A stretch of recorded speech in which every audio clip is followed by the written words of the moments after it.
Welcome, dear listeners, to another chilling episode of Wicked Whispers, where the shadows come alive and nightmares whisper their secrets.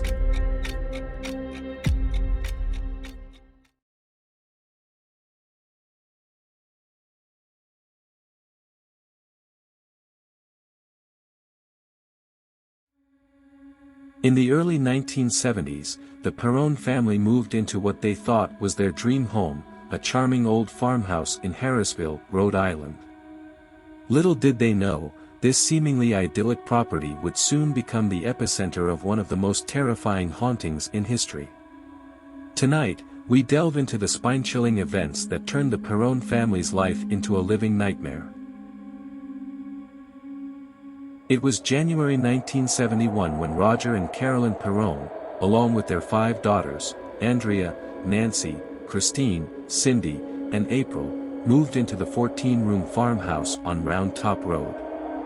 The house, built in the 18th century, was full of charm and character. However, it didn't take long for the family to realize that they were not alone.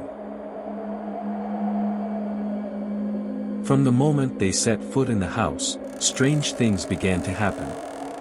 The girls would hear whispers in the night, doors would open and close on their own, and objects would move inexplicably. At first, these occurrences were unsettling but harmless. However, the spirits inhabiting the house soon grew bolder and more malevolent. The Perron family quickly discovered that their new home was haunted by numerous spirits.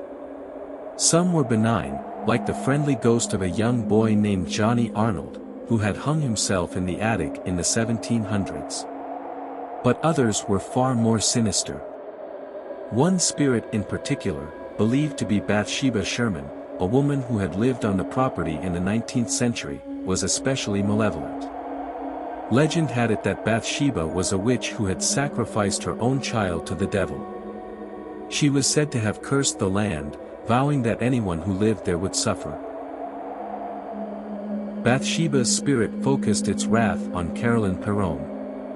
Carolyn would often wake up to find herself covered in bruises, feeling a sharp pain as if she had been stabbed with a needle. The smell of rotting flesh would permeate the air whenever Bathsheba was near. The family's pets were tormented, and even visitors to the house reported feeling an oppressive presence. The situation grew increasingly dire. One night, Carolyn was awakened by a horrific sight, an apparition of Bathsheba standing at the foot of her bed, glaring at her with hateful eyes.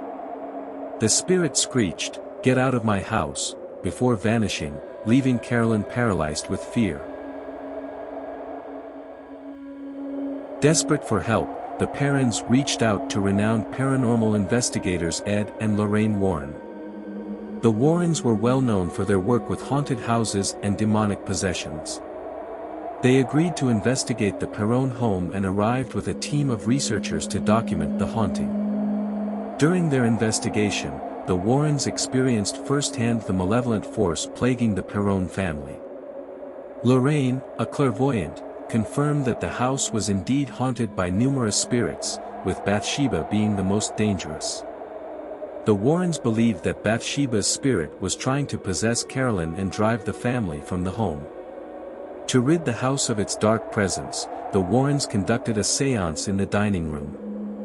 The atmosphere was tense, filled with an almost tangible sense of dread. As the séance began, the room grew cold, and a powerful, oppressive force descended upon them. During the séance, Carolyn's body contorted, and she began speaking in a deep, guttural voice that was not her own. She levitated from her chair, her limbs twisted in unnatural angles. The Warrens knew they were in the presence of something truly evil. Despite their best efforts, the Warrens were unable to completely banish Bathsheba from the house. The séance had only angered the spirit further, and the Perron family continued to experience terrifying phenomena. However, the Warrens' involvement did bring some relief. They advised the family to avoid engaging with the spirits and to treat them with respect to prevent further aggression. Over the next 10 years, the Perrons endured the haunting, unable to leave due to financial constraints. They learned to coexist with the spirits, albeit uneasily. In 1980, they finally moved out, hoping to leave the horrors behind. The story of the Perron family's haunting has become one of the most famous cases of paranormal activity ever documented. Andrea Perron, the eldest daughter, later wrote a trilogy of books detailing their experiences, titled House of Darkness, House of Light. The haunting also inspired the 2013 film The Conjuring, which brought the terrifying tale to a global audience. Today, the farmhouse still stands, now owned by another family. They, too, have reported strange occurrences, suggesting that the spirits of the Perron farmhouse are far from at peace. The haunting of the Perron family serves as a chilling reminder that sometimes, the most idyllic homes can harbor the darkest secrets. As we conclude this harrowing tale, we leave you with a warning.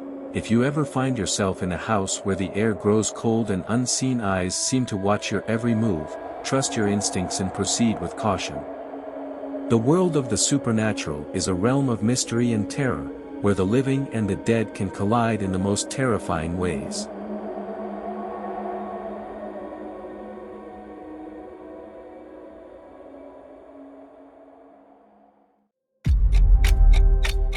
Thank you for joining us on this chilling journey into the supernatural. If you found this episode of Wicked Whispers intriguing, don't forget to like, subscribe,